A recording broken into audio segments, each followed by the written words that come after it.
সুপ্রিয় দর্শক আসসালামু আলাইকুম। আজকে আমার একটা স্পেশাল মশলা নিয়ে আমি হাজির হয়েছি।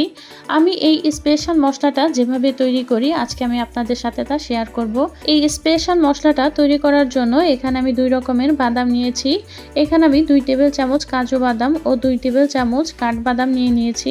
আর নিয়ে নিয়েছি 2 টেবিল চামচ কিশমিশ। আর এখানে আরও একটা উপকরণ লাগবে, সেটা হচ্ছে পেঁয়াজ বেরেস্তা। এখানে 3 টেবিল চামচের মতো পেঁয়াজ বেরেস্তা নিয়ে নিয়েছি। এখন একটা ব্লেন্ডারের জারের মধ্যে সবগুলো উপকরণ একে একে নিয়ে এটা ব্লেন্ড করে নিতে হবে।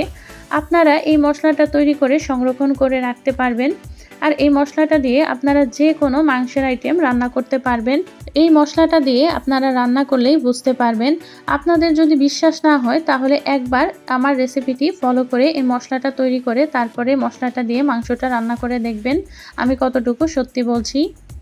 আর আমাদের রেসিপিটি আপনারা কে কোথা থেকে দেখছেন অবশ্যই তা কমেন্ট করে জানাবেন। আরও ভালো ভালো রেসিপি পেতে অবশ্যই আমাদের কমেন্ট করবেন আমাদের কমেন্ট সেকশনে।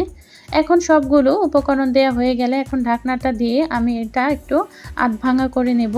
আমি প্রথমেই পানিটা ব্যবহার করছি না, পানিটা একটু পরে ব্যবহার করব। আপনারা চাইলেই প্রথম পর্যায়ে পানিটা ব্যবহার করতে পারবেন। আমি এটা একটু আধ ভাঙা করে নিচ্ছি, তারপর এখানে আমি পানি ব্যবহার করব।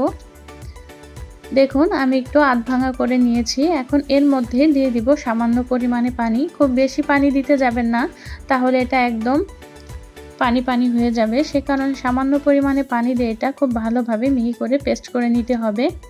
আমি কিছুক্ষণ এটা ব্লেন্ড করে নিয়েছি, তারপরে দেখুন আমার মশলাটা একদম মিহি পেস্ট হয়ে গেছে।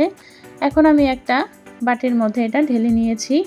দেখুন মশলাটার কালারটাও মাশাআল্লাহ খুব সুন্দর এসেছে।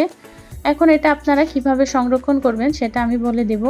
একটা এয়ারটাইট বক্সে আপনারা এই মশলাটা ডিপ ফ্রিজে রেখে দিতে পারবেন প্রায় 1 মাসের মতো।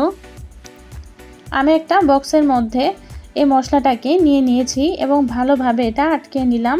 এটা এখন আমি সংরক্ষণ করব। আশা করি আমার আজকের এই স্পেশাল মশলার রেসিপিটি আপনাদের কাছে ভালো লাগবে। ভালো লাগলে অবশ্যই আমাদের জানাবেন। আজ তাহলে এই পর্যন্তই। পরবর্তী আবারও কোনো সহজ ও মজাদার রেসিপি নিয়ে হাজির হব। আল্লাহ হাফেজ।